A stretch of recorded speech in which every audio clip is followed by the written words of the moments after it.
Call the meeting to order. It's a little early. Nobody else is expecting. You didn't hear from Ernie or No, the Whitneys? no, I haven't heard from anybody, Yeah. so. Did you get one, Pam?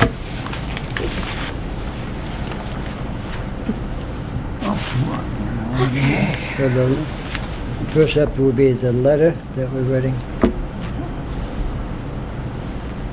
We don't have any minutes from our last meeting. It's been a while. Okay. We don't, but I guess I could print out what I can come up with something, because it was really just, I thought I sent that out, an organizational meeting, because we needed it.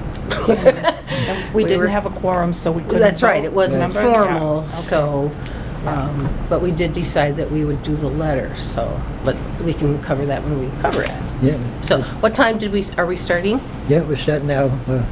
3 minutes of 7. Okay. So the letter here, what's progress on that? You can write a... The members? What? No, yes, You right, changed yeah. the order, right? Looks different to me. Oh, Okay. the letter. The Yeah. letter, and I think we're going to have to do some sharing here. Gary and I worked on this last week, and this is the letter from Boarding house reach. the Historical Commission supporting the church effort. So I went ahead and listed the people I thought would be on it. We can make any additions, edits, whatever. The point was I tried to, Gary wanted to be sure the museum thing was in there, which it is. And the Historical Society as well. Yes, it like mentions that both. also. It mentions both. I'll just read it out loud. The Hubbardston Historical Commission supports the town's acquisition of the circa 1774 First Parish Meeting House on Main Street. This project aligns perfectly with the Commission's charge to, and this is from Mass General Law, protect, preserve, and develop Hubbardston's historical assets. By repurposing and therefore preserving this landmark building for various public use, it will continue to stand and remain one of the few public historic buildings in Hubbardston. Undoubtedly, the New England Meeting House historically functioned as the hub of the community. By developing this space for meetings, large and small, concerts, programs, and perhaps museum space for the Hubbardston Historical Commission and Hubbardston Historical Society, this iconic building with its cemetery, spire, clock, and bell will once again provide a dignified center of community involvement for the citizens of Hubbardston. So that's generally trying to point out the importance from the past, because the meeting house was where they met for everything, and good and bad, that's where the British are coming, and then I sincerely think there's lots of good repurposing that it could be used for, because people are going to ask, well, what are we going to do with it? And then, of course, the how do we preserve it? That's the hard one, because it's money. But there is CPA, there are other funds, some just work with exterior matching grants. So we have time to work on that, hopefully. But here's the kicker though. If the town doesn't acquire, what happens? Because it'll sit there and start to fall apart. Can you imagine the cost of demolishing that, which would be horrible on the first count, but it would be costly either now or down the road for something negative. So I hope all you people, and bring at least 2 people that would vote yes, and we'll see what happens. Looks Any good to other me. additions or edits or anything? Well, I went to their open house here the other night. Yes, yeah.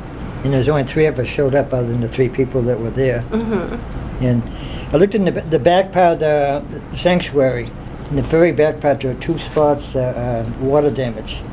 But it's really not as bad as I thought it was. It's minor damage, in my opinion. And but the roof was put on like 3-4 years ago, a new roof, and the steeple was all repaired in 2008.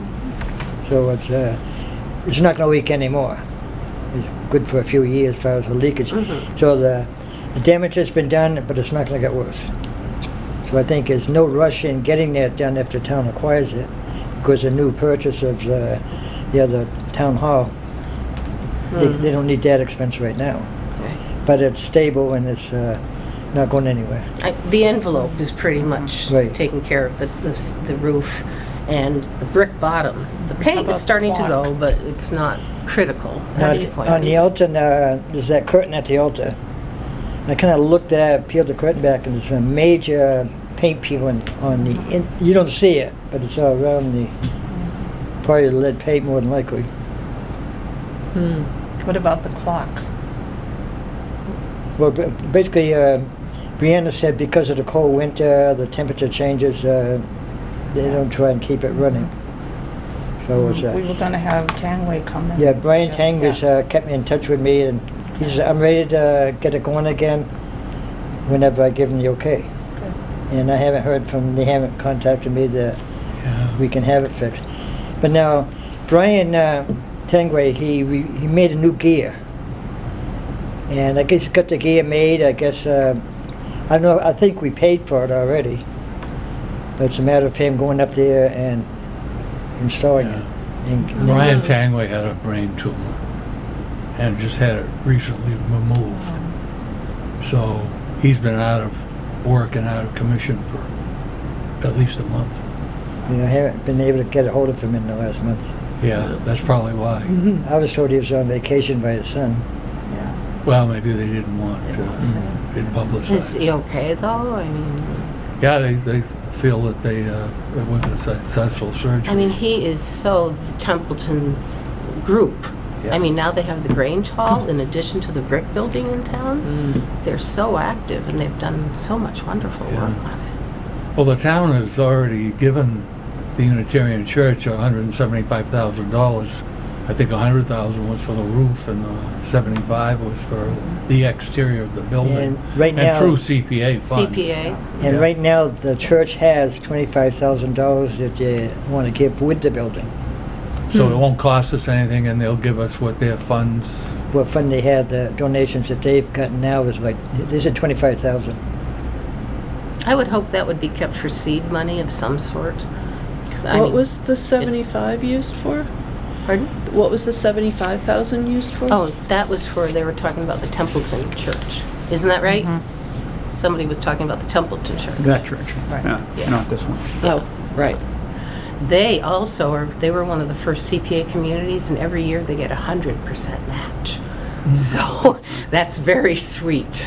That's, I mean, good for them. They were on the ball, and it's paying off. And this being a church with only 6 members, is probably why they couldn't get the grants, or the town wanted to give it to them. So it said in principle. I know there's a lot of details to be worked out. How does that work for the town vote, though? I mean, who's presenting this? Nate? The As far as church? I know. Okay.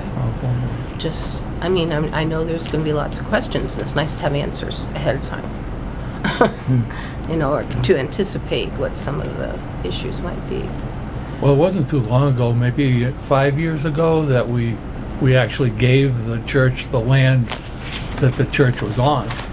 This, you were talking about our first Yeah. parish, yeah. Yeah. So that's been wrinkled. So that would have to be reversed. Yeah. And it is kind of interesting because the clock and the steeple, the clock is in the steeple, but who owns the steeple and who owns the clock? Isn't it? Well, I thought the town owned the whole steeple. Yeah, I Okay. thought so But too. now, That's why it Nancy took so Hubbard, I long talked to her, she fix. said, well, the town owns the clock, but not the bell. Oh, okay, well, it's, yeah, it's, I think the town's been taking care of that clock for many, many years. Yeah. yeah. Well, Mr. Tangway was the One- go-to. Well, on before that, when there was being, I think it's 2013 maybe, when we had the restoration of it. And there was a man down in, I forget his name now, he died of cancer. So then Brian Tangway took it over after it was restored. So Brian Tangway's been keeping it going since. But the original restorer was this other guy. I recall seeing pictures of you up at the top doing some video. Oh, right. Yeah. From the steeple down, you were Yeah. hanging over the edge, taking pictures. As I stick my hole through the window on the clock window, looking out.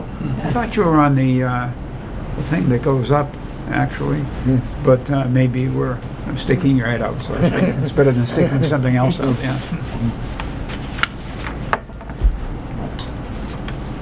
But now, like, right now, the historical museum is upstairs in the library, and it's not, cannot be open to the public because it's not handicapped accessible. That and because there's not a second egress. Second what? Egress. Yeah, there's You no can other only, way there's out. only one stairway up. I mean, I Right. think there's a way to get out the window, but not safely. So that's the other big reason why they can't let the Right. public up. Yeah. And the other win is the library can get grants if they have the whole building. And they have the basement now, so it would be a win-win to have the society go across the Exactly.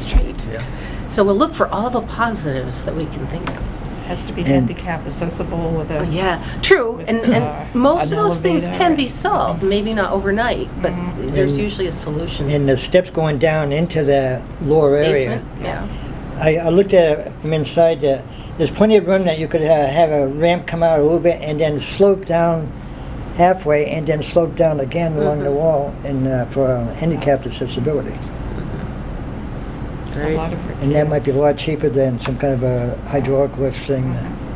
The bathroom is like a closet size. Is there just bathroom. one I restroom? think so, yeah, on that first level. Two bathrooms. Is there, yeah. Mike Stahl, 5 Lombard Road. I've been just in the, I'm not on the commission, but Gary invited me up here, so I'll identify Okay. myself. I've been in the building a couple of times, one through the working group that Nate has, and I went in with the contractor or a consultant that went in and did a facility assessment. And so I've been in there twice now in the last month or so, and I can confirm It's too bad. by memory there are 2 very small restrooms, and just as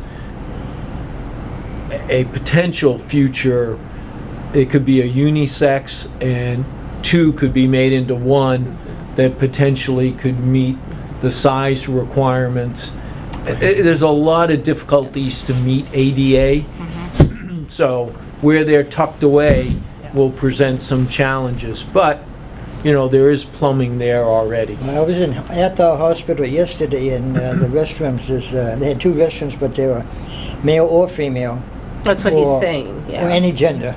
Yes, that's what, yeah, that's what And I that way it was, accommodates So that whomever. could make one large restroom. right.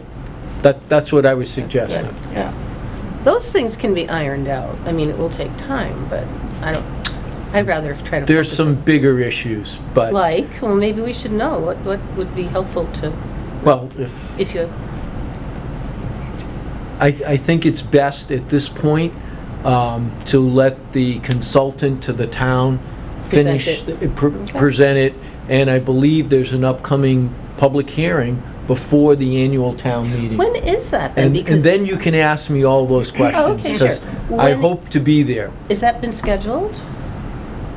I'm not I don't know, a I'm peppering representative you. of the town for that Yeah, purpose. right. And these things can change, so you But probably that's should the ask. forum for that.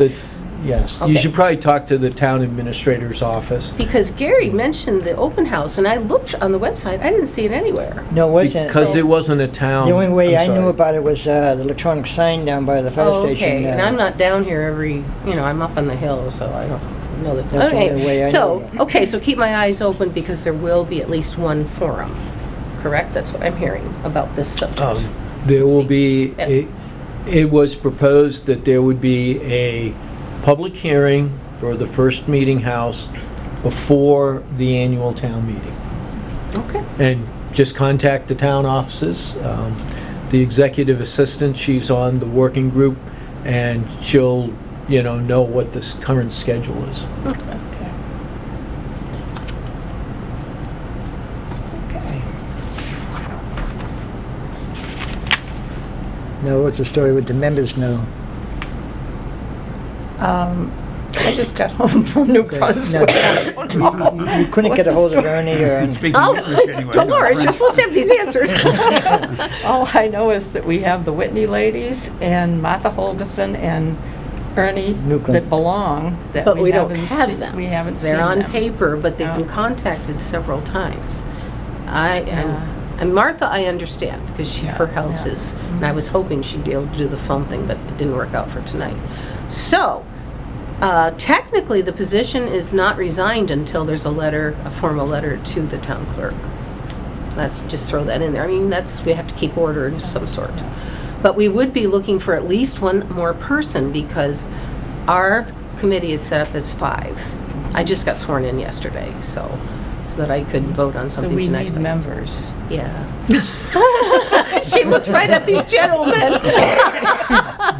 who are on a We million other don't meet boards. very often, so maybe fit it Well, in. that's Boy, have I heard true. that before.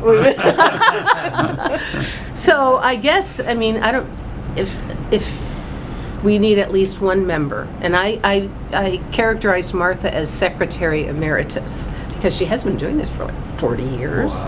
So she deserves something nice too, so that's something to think about, but we still. It's an appointed board by the select board, is that correct? Yeah. Yeah. Yeah. So we just need one more person to fulfill the basics. And then I don't understand the alternate thing. No, I thought I was It's a in the member. law though, and I have it here if And anybody we- wants to we'd read like it. Mike Stoll, but he's very busy Yeah. with all his different things he belongs to. So we instead of can't just, join. I don't think we have any solutions on that tonight. Would Okay. it be okay to just to move on? We're aware of that we Yeah. need Do one you more know person. anybody that you think might be interested in joining? Pam, you really need something else. I'm teasing. I'm not even serious. Okay. So What are we you need doing? one. What are you doing for outreach to find another member? Is it in the No. senior letter or, Could be. yeah? That's a good idea. yeah. No, we haven't had. Because they're always looking for things to publicize. I think that's a That's- legitimate outreach. Right. Perhaps even getting the reader board to say something of that nature. You know? And maybe if there are some other vacancies, Town fair. is coming up. Right. We literally, when we had the Memorial Day committee and we had the Veterans Vietnam Memorial setting up at the fair was very advantageous. So having a booth there and telling you need members for a very vital organization, I think, and I'm sure that you could get a booth without any kind of payment, you know, because it's community related. So Oh, yeah. that's just Usually, the middle of June. I set up with the Historical Society, a kind of volunteer work with their group. Yeah, yeah. And maybe I could put a sign about, I think if you had your own little one, it would even be better. Yeah. That way it shows Yeah, that you're literally separate space. as. But if nothing more, I'd say being there representing the commissioner would be. they're a looking good for idea. members for the Historical Society, but I could put one for us. Yeah. mhm. And with some specific, how often you actually do meet, what the commitment is, you know, what the time commitment is, and what you do beyond your actual meetings for commitment. We also did it for the Cultural Council when we were looking for a member, and we had some kind of a giveaway. Everybody could come along and they could put the name in a A basket. raffle and- sort of thing. Yeah, that's Yeah. right, and, you know, and in doing so, we were able to generate interest, and we, in fact, got a member as a result. You know, Wonderful. Local people would go to that, let's hope that would be a possibility. People in the Okay. Historical Society don't realize we need help. We need members. Well, remember at the last meeting, we had that quick discussion. What's the difference between the society Because I never knew. and the commission? Now I understand. And the commission Somewhat. is the formal Town preserve, institute. protect, and develop the assets, and the Historical Society is more the programs and more socially things like the fair and so forth. So there's always that confusion, but it's not a bad confusion. Everybody still is generally wanting to preserve things and make Hubbardston's history more well known. So those are good ideas, though. So we'll put that in the notes. Yeah. The fair. Yeah, the dugout canoe. All right. His eyes light up. I'm glad to see it on the agenda because when I looked at the site for when your next meeting was, I went, oh my goodness, it's tonight. And I was wondering whether we'd be able to get on your agenda in the other category, but now that I see it here, we're good to go. I'm Ed Blanchard. I live at 23 East Comet Pond Road on Comet Pond. And this is Pam Mitchell. She also lives on Comet Pond, and both of us are here to represent the Comet Pond Association. And Bill Shea, it needs no introduction. He So every wanted poster around. The post office. and Citizen of the Year last year. And the three of us are going to give our best efforts in securing a dugout canoe that was taken out of Comet Pond in 1893. And You were there, right? He saw it happen. yeah, it was muddy, but we got it out. Mud was deep. Yeah. So, what we're trying to do is put together a package. We're going to meet with the director of the Worcester Historical Museum on June 12th. And what we're doing is we're putting together a total package from the association, Comet Pond. We're looking at involving your group, the commission, and the Historical Society. We're looking at getting possible letters from the Marian family because it was taken out by the Marian family in 1893. So the current, these pictures are of the canoe, but there's a copy there that I gave you. But Gary's very familiar with the canoe, but When it was on it's display at been Sturbridge Village. at the museum since 1893 when they donated it, and it is now in very poor condition. It's just got total mold all over it. It's stored in the basement. It is not shown to people anymore, and we're going to find out on June 12th whether the museum is going to spend the money to demold it and be able to show it again. They haven't chosen to do that, and I don't know how long. How long has it been sitting down in the basement? Oh, I have think? no, Couple of years anyway. no idea. So we're going to make our best proposal to the Historical Museum to bring the artifacts back to Hubbardston. And in doing so, we're going to make a proposal that we will professionally demold the canoe. And then it has to be transported here. And Bill has been gracious enough to accept the canoe and has a special room for it, along with some of his other artifacts like the Wheeler Museum and other historical artifacts from Hubbardston. You even have And- the dimensions here, so you Yep. know what you're dealing Yeah. with. That's great. And the room has to be climate controlled so that it doesn't crack. A little bit of back history on the canoes. The Nipmuc Indians used to make them, and they would, during the winter, they would put them in water and put rocks in them to hold them down so that they wouldn't dry out and crack during the winter season. And then in the springtime, they would take them out and use them and repeat that year after year. So this has been out for a long time and not in water, but we have no idea about the condition of it other than that it has bad mold. And we're going to see if we can view it, maybe take a sample of the mold and come up with, we're going to offer them a program of how we would get it demolded, and also show them that it would be in a museum where people could once again view, and it would be being returned to where it left in 1893. Now, there are like 3 other canoes found. How are those being displayed or stored? Yeah, the what? Well, I know of 3 other canoes. No, that's Quinsigamond? Yeah, Is that what they're you're in thinking? Lake Quinsigamond. They're still in the still in the water. water. Right. 2 of them, I guess, 2 of them are in pretty good shape, and 1 of them has broken apart. But what they've done in Lake Quinsigamond is they've designated that area as a no boat area so that they wouldn't or they wouldn't be disturbed, or divers wouldn't go down. Now, I've seen a couple of documentaries on History Channel of the Spanish gallons that they found, and they got them all in the open air. So how are they preserving those? So the Quinsig Machoons are still in Quinsig. In the water? Right. But they so- can't be viewed down there. No, they could. If you're a diver, you can get down there like 40 feet down. The visibility is very poor, so you have to be within like 2 feet of them, and they don't want people anywhere near them because it will disturb them.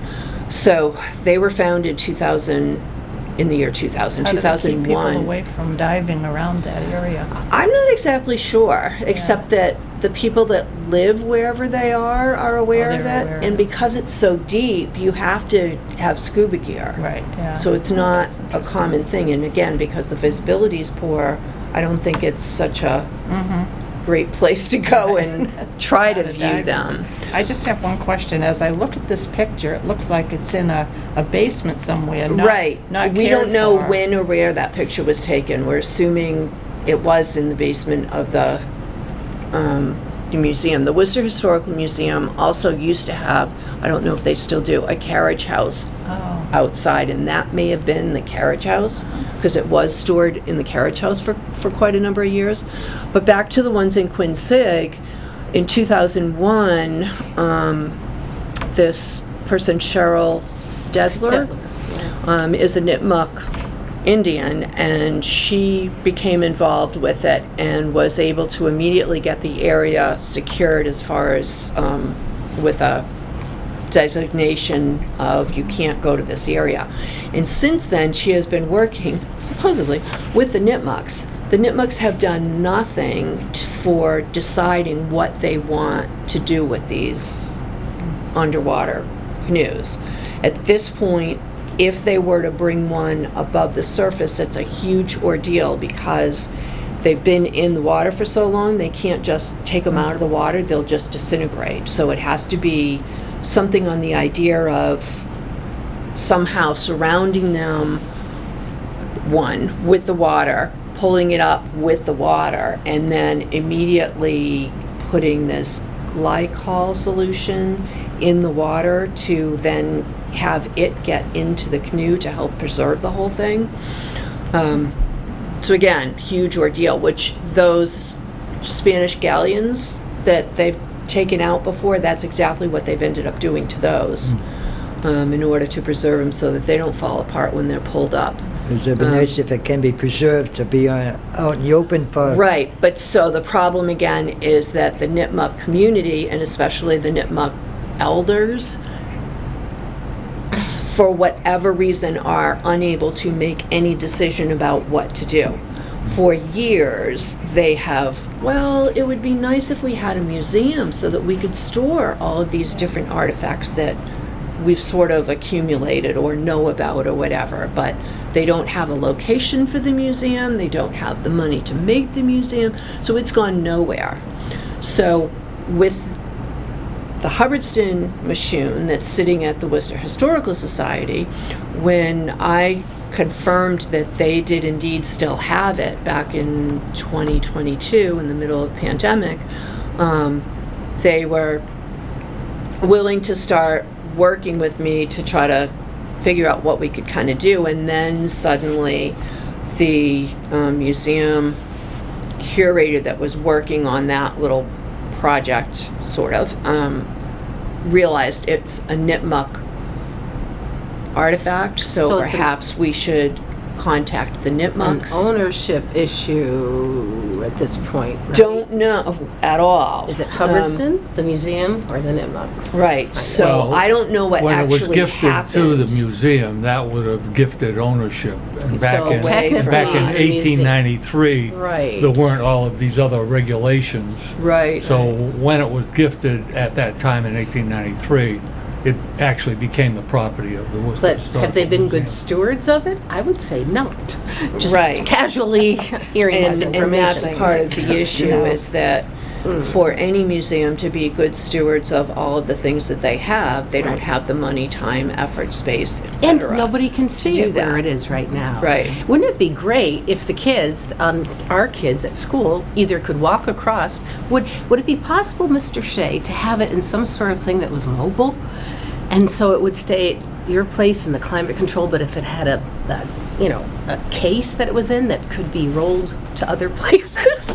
Might be cost prohibitive, but, Oh, but it's possible. Anything's Okay, possible. but the it kids. would be in such a location that it Yeah. could be removed from the location we have in mind Uh-huh. and transported, but it would be under, supervision to make sure that there'd be no adverse effect. Well, you the know, kids in town could still, a Or bus alternatively, the kids in town could do a would bus ride. have every opportunity, because it's going to be open by appointment Mm-hmm. to anybody and everybody that would come to like see it.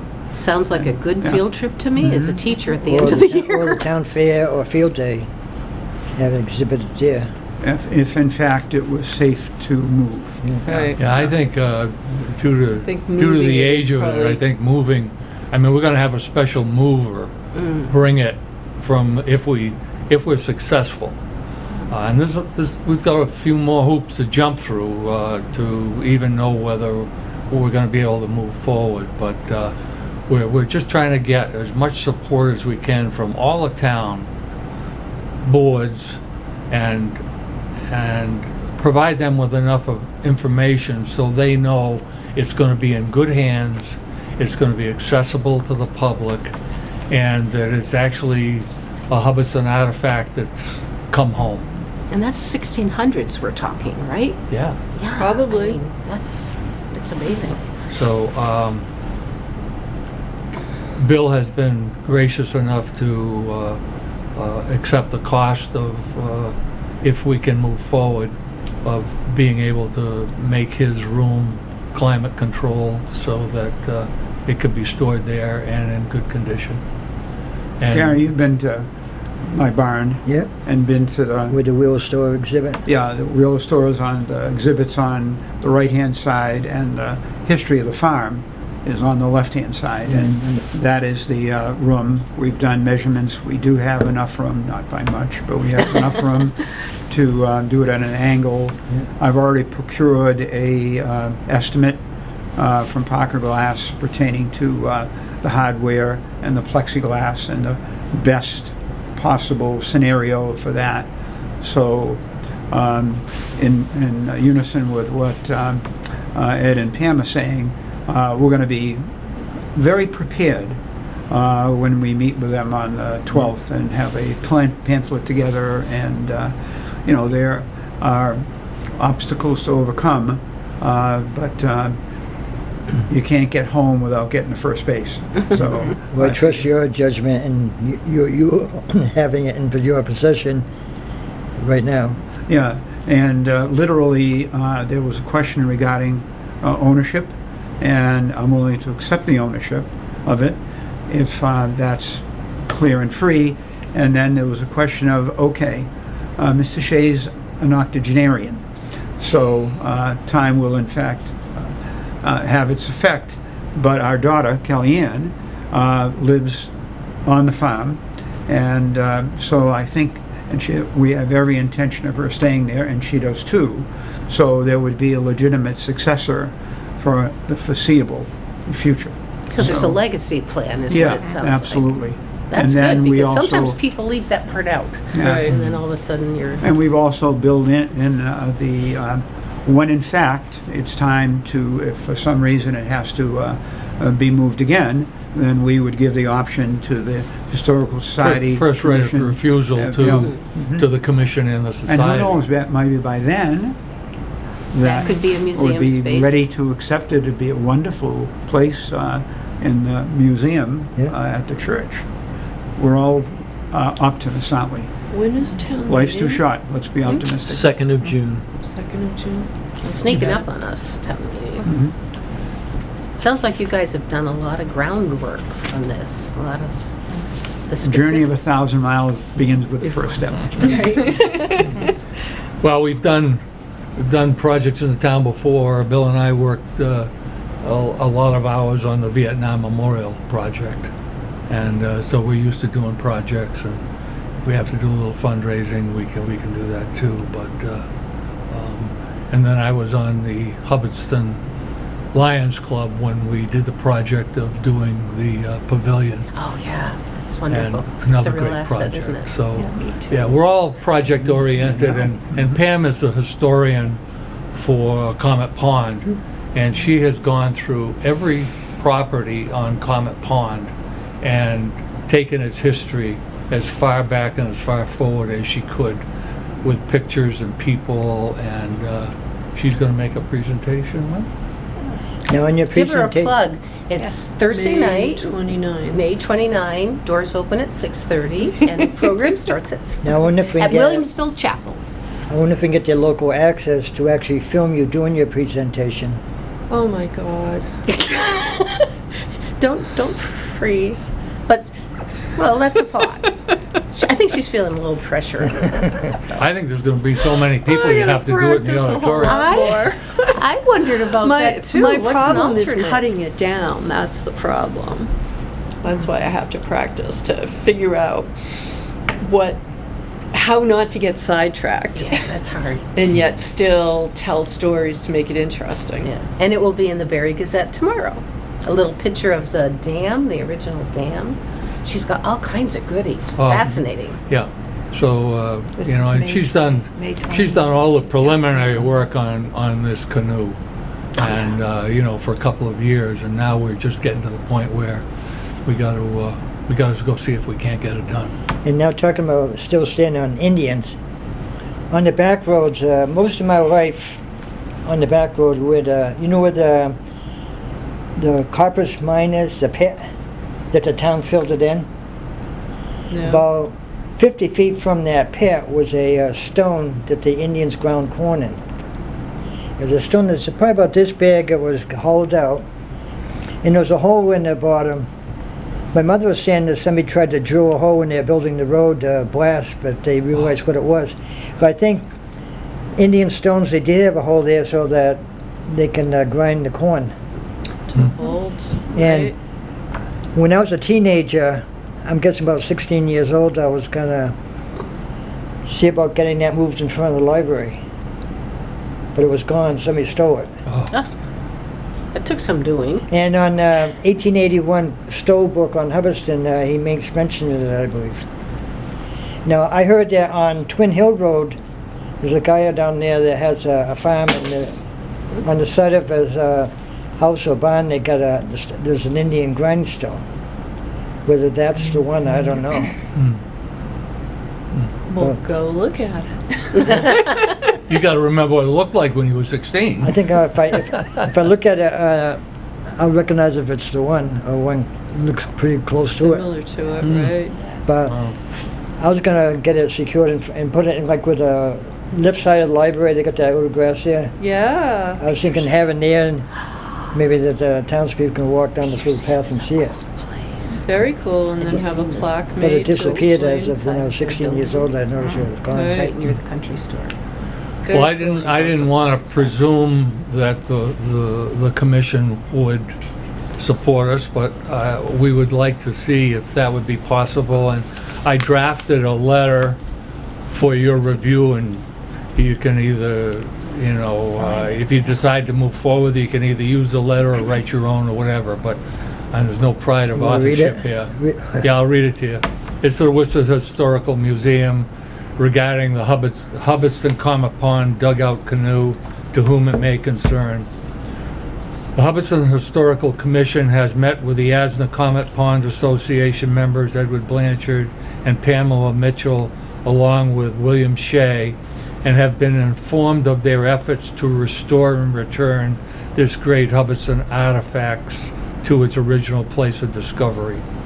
The Hubbardston Historical Commission fully supports all efforts made to bring back to Hubbardston the dugout canoe so that it could be displayed as part of Hubbardston's history. Thank you for giving this matter your consideration. I move that that's the letter. Any seconds? I'll second it. Great. Now, so do we send this, or? No, if you sign it, just- we're gonna put that in the pamphlet. Okay, very We're good. gonna So put that Gary. in our I'll packet. to sign sign. the chair, and then you can all sign Okay, all right, we can do that at the end of the but- meeting. How about? Yeah. Okay. Do you have any Nipmuc Indian input from anybody that you know that's Did we all No, vote? other than, so, this Cheryl Stedler that is the director of the Project Machine for Lake Quincy. I did speak with her 2 years ago about it, and when she, at that point, I guess I had a name of, so the large artifact curator at the time at the Worcester Historical Museum is also named Cheryl. When I was talking with that Cheryl, and she suddenly was like, oh, I think we need to talk to the Nipmucs. And then she talked to the director, and they got a hold of these two Nipmucs. Okay. I had the names of them, and when I talked to Cheryl Stedler and she heard those names, she was like, oh, they are not part of the actual board of Nipmucs, directors of See the Nipmucs, article whatever she before, taught, yeah. council. I see. And they don't really know That's- yeah. how to move anything forward. So she was gonna contact Cheryl, so the two Cheryls were gonna communicate. They did communicate, and then I heard nothing. So I don't know what has happened since that point, except that Cheryl has since left the museum, is somewhere else, I have no idea where. And the other Cheryl that's the Nipmuc, she never contacted me again. Okay. So that's where we don't know where anything Yeah, lies as far as the intent of right. the machine. Now, when I contacted the director of the museum, Bill Wallace, and went back and forth with emails, at one point he threw in, and I should reread the email so I quite understand it, but he threw in the Nipmucs. Yeah. So he's obviously still very aware that the Nipmucs are involved with this somehow, but we don't know how. So if the committee wants to make a motion to accept that letter and support our efforts in getting the canoe back, then you could sign that, and then we can get a copy back for your records. That would be fantastic. I moved, you seconded, but we didn't vote. And You all don't those have in enough favor to- of no approving this quorum. letter? Three's a quorum. Is three a quorum? Yes. 'Cause Yeah. we 3 is a wanted- quorum of Well, 5. the Three is other a day, quorum. we didn't know. The other day, we thought So it was either we're all 4 or legit. Yeah, rules of, So I would say, let's sign that.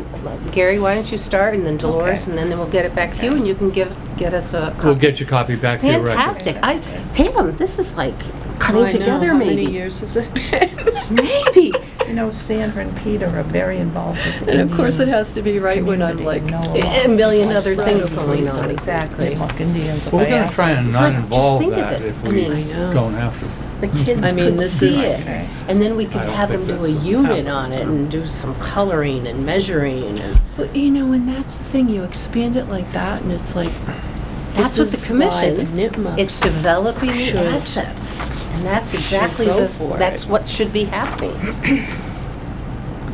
Now, there's Indian caves, I've been going up there since I was a kid. And there's one cave there that, the one there's a picture of me there from way back. That cave, my Thank you brother and I very much. it's a tight space where so much porcupine was filtered in, but my brother and I, as kids, we could walk up there, we put candles along the side so we can go up there into a little room. And how so deep, Wheeler, how deep were you at this point in the cave? You were spelunking at that maybe point? 30 feet. But Cy Wheeler, that had the old Wheeler store, used to tell us kids about a cave And when we come back to the story and describe that we've been there, he'd tell us of another cave. And then once we describe that, he'd tell us of another one, and another one. And the last caves he told me about, on other than Natty Pond, I never got there, so he never told me anymore. He told me that to the right of the cave, there's 3 windows in the ledge and a little tiny cleanout hole. He told me if you start a fire in the cleanout hole, the smoke is going to go in. It's going to come out those 3 windows. And if you go up in that cave into that little room, the smoke, you can smell the smoke up going up there, which is tunnels and chambers inside that cliff. Wow. No place I want to go. Now, I made several tours up there, and the landowner is willing that if we can get some archaeologists from UMass to come, he's more than willing to do that. Some of the caves are on his land, some of them are on state land. And then this guy in Templeton, he told me about the archaeology team that he's got somewhat an archaeologist. He never got back to me on about getting them over there, but I'd love to see that opened up. It's undisturbed. There's really been nobody really digging around there. The arrowheads have been found over the years and stuff, and there's and across the street it's this underground chamber where there's this one cave on the outside, and that goes into tunnels that go 30, 40 feet, branching out underground with flat rocks over them. So we might have a national treasure there. Yeah. It's undisturbed right now. Undisturbed is a good word to remember. Right. Yeah, we And want even to as a sort kid, you didn't do any digging? We just kind of surface digging. Yeah, all right. Yeah. No, but we didn't dig out tons of porcupine manure that's filling the entrances and all that, and the erosion washing off the upper part, filling it all in. So you sold all the arrowheads? No? No arrowheads in there at all, in the caves. Oh, we didn't do enough digging to really find them. We thank you very Oh, much Thank we're- you. for your time this We're evening and excited. listening, and thank you for the letter of support.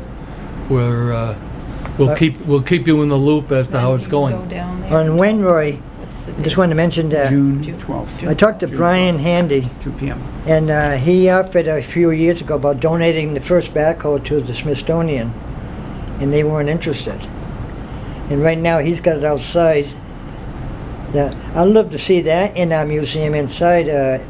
If he's willing to store it there, either on loan or because if we get that space, we'll have a space to set up the backhoe. That'd be wonderful. Yeah. And about 15 years ago, I've been with the commission. I've been trying to get you go into Lemonstead, there's the Pioneer Plastic City, birthplace of John Appleseed. Go into Gardner's, the Chair City. In Rutland, it's Geographical Center of Massachusetts. I'd love to see a sign coming in Hubbardston, either from the north or south, the birthplace of the first hydraulic backhoe. Yeah. That's a great Certainly idea. should be, yeah. And all the commission did was they got a sign up at the Charlie Clark Corner, similar. Right. And in fact, a company they get mocked one up, what it would look like, and it was about $1,800 to $2,000, somewhere in there. You want me to talk to Brian Yeah, regarding it? you could do that. I know him fairly well. Yeah. Okay. And I would love to see, like the one they marked up, it shows a picture of the backhoe that I sent them, and then birthplace of the hydraulic backhoe, and Yep. dates 1847. Waco Holopainen and Roy Roy Handy, Handy, yeah. both designed that, and then they stole a patent from him. Yeah. Yeah. Anyway. Thank you. All right, thank you Appreciate very it. much for your time. Okay. Yeah. Great Nice to to see see you. you. Yeah, folks. good to see And you, don't Doris, forget, there's a too. program coming up at the end of the month. 29th, yep. I'll be there. May I take a copy of this? Unless somebody has a heart attack. What time is your meeting at the chapel? Go ahead and take those. 6:45. 6:40. Yeah, take those. Thank Oh, you. great, yeah, okay. Okay, Did you need some of the other? all right. Do you have this stuff? Did you get those to keep? You have some. Yeah, I have. Oh, it, okay, yeah, great, that's why great. you- All right. All right. Very Nice seeing you good. all. Fantastic.